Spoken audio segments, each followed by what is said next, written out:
Christine is a serial entrepreneur, which means that even for somebody who is so young, she's already been a leader specifically in Haiti. She's from Port-au-Prince, where she started off as a street vendor and discovered that you could learn quite a lot about how to run a business by doing the work that she was doing. And in her spare time, like many of our Y leaders here, we find lots of productive ways to spend our spare time. Christine decided to teach herself how to code and then to launch her first online training business. She's a serial keynote speaker, and when she got married and had her first child, she realized that traveling was no longer as easy. So instead of traipsing around the world, she said, okay, I can still teach people if I teach myself how to code and build a website. So here to share with us a little bit of her story and to pose some questions about how you all want to be active participants in your futures is Christine Ntim.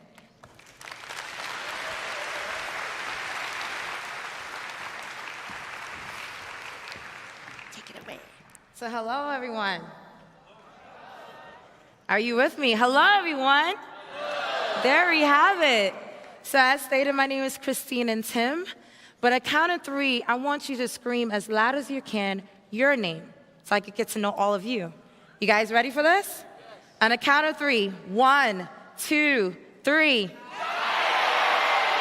Whoa, sounds like an awesome crowd. Thank you for introducing yourself.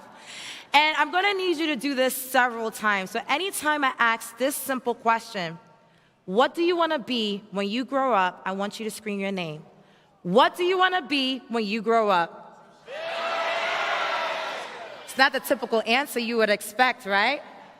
I'm sure back in the day when someone asked you this very question, you might have said, I want to be a doctor, a lawyer, or accountant. You know, the jobs that mom and dad want you to bring on the money, right? But with the world changing so quickly, what happens when these jobs go away, right? We all know what's happening right now with technology and the digital revolution, that the same jobs our moms and dads once have, we don't have them today.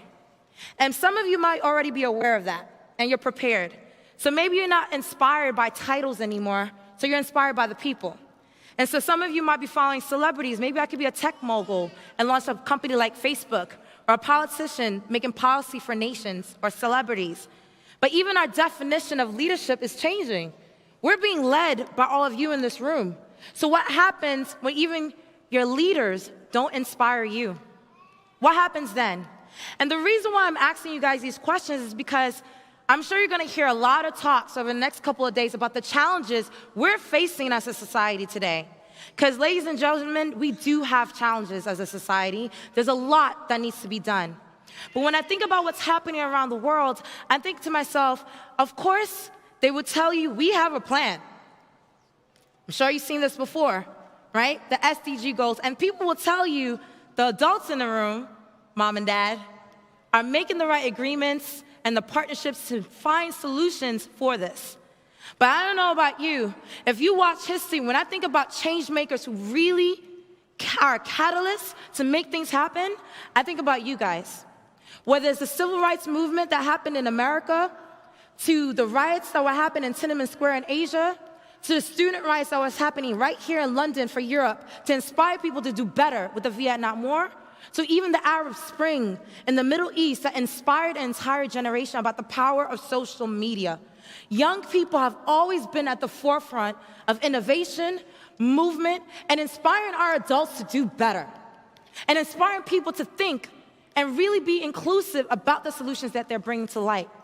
And so when I think about these movements, sometimes they start very small. But at the heart of these moves is I want to make sure that you understand your place in really inspiring change and really motivating people to do the right thing. And when you think about this, I'm going to ask you one more time, what do you want to be when you grow up? I hope that you always say that. Because when you think about those who are skeptical and think that they're not the right people to really inspire change, I bring you to the Dalai Lama, where he says, if you do not think, and if you think that you're too small to make a difference, try sleeping with a mosquito in the room. And we know as young people, we're persistent. We're stoppable. We have the energy and the fire to make things happen. And so how do you hold yourself accountable to inspire the people around you to do better, right?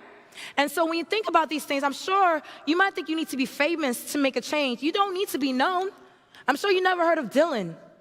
9 years old, at that age, he was inspiring 3 million people around the world to tackle those challenges that we were talking about earlier today, right? And of course, I'm sure when you think about gender equality and the future of education, you already know Malala. At a tender age, her ability to defy the odds, she has inspired not only young people around the world, but people with huge titles to see things differently about this generation. And again, you don't have to stop. You can always inspire people even after you're done doing your time. Because Anne Frank will considerably always remind us that we need to do better with our dignity and do better in humanity, right? That we owe our fellow men and women better when it comes to doing right by those around us. And so every single day, I am amazed not by those political leaders or those business leaders that people tell you are starting these movements. I'm inspired by what you are doing in this room. And sometimes people will challenge you and tell you that you're not the one that's gonna really make a change because you're too young. But this world, as big as it is, one person can be the tipping scale to really create a domino effect that no one ever seen coming. Yesterday, when I saw what happened in this room, the conga line that was going all over the room, there was one person who started it. No one listened, then 2, then 3, then 4. All of a sudden, there wasn't even enough room to contain what happened here last night. That's what young people do. We don't wait for permission. We just go. Right? We just go. And when you see what's happening in the world, it's very easy for you to get lost and think that you don't know what perspective should I take? How can I lead? What should I do? You're going to ask yourself these hard questions. I'm going to bring you back to the question you should always ask yourself, and you should have the right answer. What do you want to be when you grow up? Now, with all the people in this world, it's very easy to think that you're not unique. Because we all one human race. That I know. But each one of you have a distinct fingerprint that makes you unique. And it's not just your biological makeup. It's also your story. What is your story? What defines you? What makes you the unique soul that you are on this planet to create real change? Do you know your story? Do you share with others? Do you tell people what you've been through, what you've seen, and how you view the world so they can connect and be inspired by what you've been through? Let me tell you my story, okay? Now, how many of you in the room have heard about the earthquake that hit Haiti in 2010? Practically all of you, right? On that day, 250,000 people perished. The largest devastation in human history. Right? 250,000 people perished. And on that day, of course, there was a lot of sensationalized news all over about the devastation, the political unrest, everything that was happening in Haiti. But no one was showing the people, their resilience, their culture, the beauty and grace of how people on the next day got back up and showed a different narrative.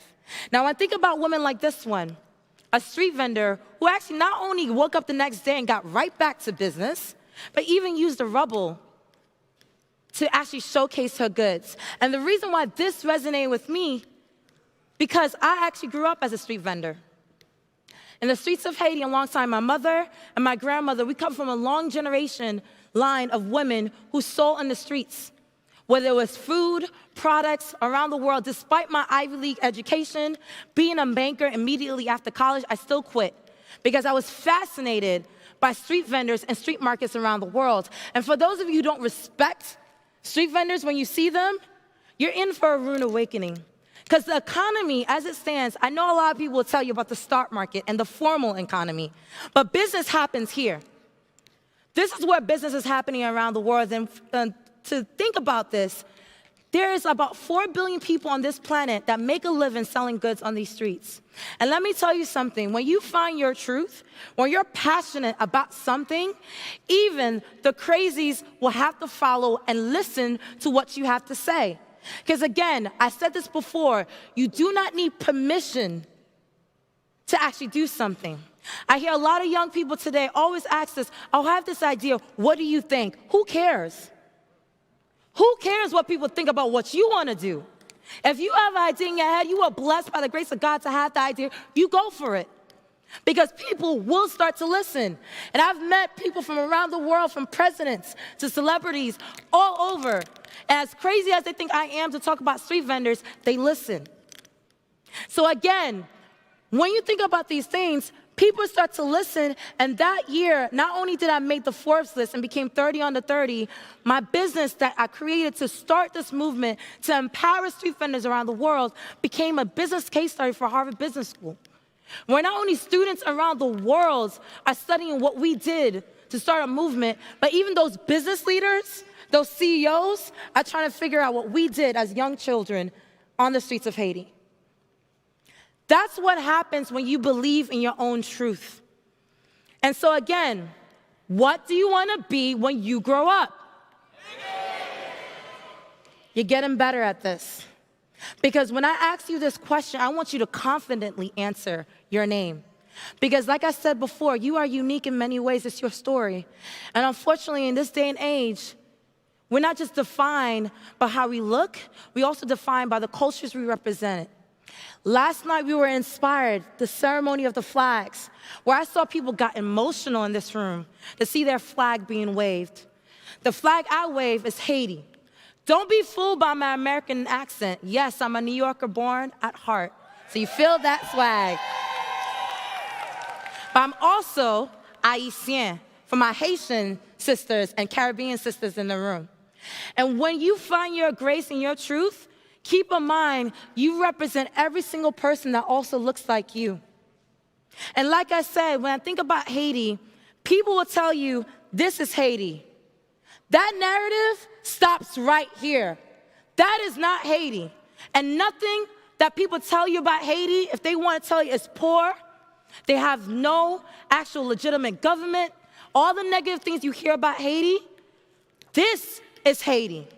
The first black republic that a lot of nations in this room owe their existence to, this is Haiti. Our beauty, our culture, and our resilience, this is Haiti. And when I think about what inspired me to really represent my country, I thought to myself, I don't have the titles of some of the people in this room. I don't. I might not even have the influence of some of these people in this room. But I have the heart to understand that the world is changing very fast. I understand technology. And I said, what would happen if we started something, a tech movement around Haiti to rebrand the country? And we launched Haiti Tech Summit in 2017. And let me tell you something. I did not go to the decision makers. I refused because they wouldn't listen. Because a lot of times, people who are experts will tell you all the reasons why you can't do what you can do. And for me to see that, I'm like, your lack of success has no definition of what I could do. You need to remember that. And so I went to my peers. A lot of times we overthink our fellow mates. The person to your left and to your right might be the best partner in crime that you need to make a difference in this world. That's your partner in crime. And so I went to my peers, I went to my friends, I said, let's make this movement happen. All under 30 years old. And this is what happened. The adults came, the presidents came, the celebrities came, people from around the world, people like Jack Dorsey, the founder of Twitter, came to Haiti for the first time. All the major companies, all the major media outlets were in Haiti. And every year since, people are shocked to find out that this is the real Haiti that they never saw. Despite this country being around for 215 years, this is the first time they saw Haiti differently. And I realized that once you start to, again, find your grace and find your truth, you have an accountability to do more and do better and keep that grace going. Because, again, my work did not stop there. I started thinking again, what do you want to be when you grow up? I asked myself that question again. Am I going to stop at Haiti, when I know, as a Haitian American, the way I look, the way I present myself to you today, I am also of African descent. To all my brothers and sisters across the continent, I represent where these people come from too. And this narrative about Africa, people will tell you that they think they know what Africa is. And they never even been to the beautiful parts of Africa. There are places on Africa that will put the world to shame because it's so gorgeous, people are shocked. Back in 2000, The Economist, a respectable organization and media platform, said Africa, the hopeless continent. Can you believe this? I guess they changed their tune now. Africa rising. This just shows you the power of narrative, where when you start creating movements, how many of you have been seeing Afro beats? You're seeing people rocking their garments from across the continent. So now when you see someone of African descent, you think differently. And so I say, you know what? To my mom and dad in the audience, Mr. and Mrs. Bannerman and Tim, my family from Ghana, we said we gotta go beyond Haiti and go to the first Black republic on the African continent. We went to Ghana. Where are my Ghanaians in the house? We went to Ghana, because Ghana is also another inspirational point for the world. And when we saw what was happening in Ghana, again, we didn't go to the decision makers, we went to our peers. This happened. And people were shocked to see Ghana, a tech hub. Maybe this might make sense. And so, of course, we don't stop there. This year, we're traveling to 11 countries across the continent and bringing this message to Liberia, to Egypt, Rwanda, South Africa. We're going across the African continent. And every single time you get to the point where people are shocked and realize, like, wow, now I need to listen, because now we're across 20 countries this year.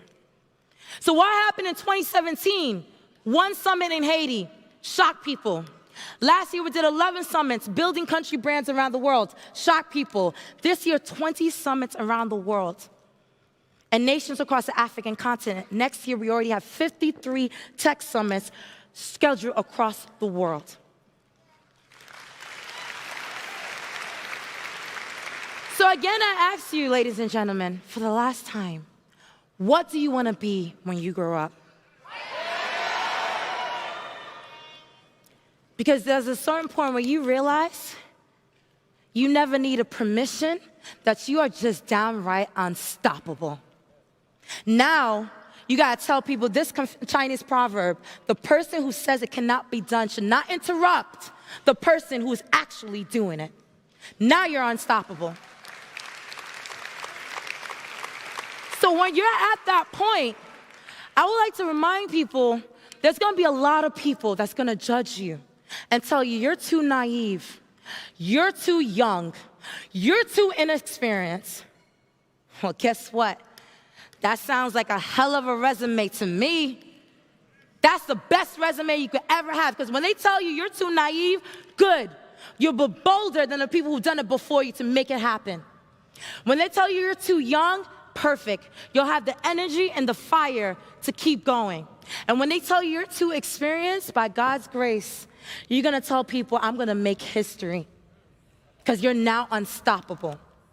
And so again, when I ask you for the last time, what do you want to be when you grow up? I hope when you hear this question, that your answer will always be that. Be yourself. Because when I think about the problems that we're going to go through as a society and what we're dealing with every single day, I am inspired by the fact that each and every one of you should never say that the answer to that question is someone that you ever heard, met, or heard before. The answer to that question will always be you. You're the inspiration that the world needs. And when I think about the fact that, yes, there are about 7 billion people on this planet, that is 7 billion reasons why I have hope for the future and why I have hope for what each and every one of you could do to make the world a better place. And so, again, don't just change the world. Please. Be yourself and give people the grace and the beauty that makes you unique and what you could do for this planet. And go ahead and rock this world, because the world needs you right now. I wish you the best, and I cannot wait to see how each and every one of you will soar. Thank you so much, everyone.